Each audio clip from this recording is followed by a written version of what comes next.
রাজার ঘরে ছোট রানী এলো পদ্মাবতী, রানী পদ্মাবতী।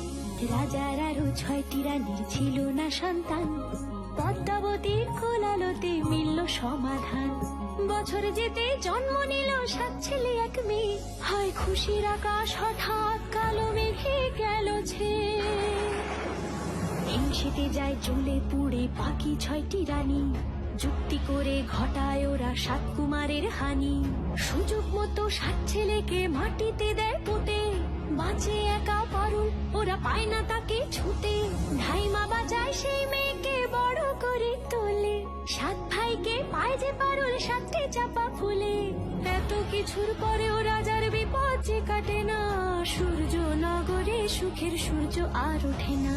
হিংসা বিবাদ বিচ্ছেদ আর প্রেমের কাহিনীতে পারুল বোন কি পারবে 7 ভাই চম্পাকে জাগাতে।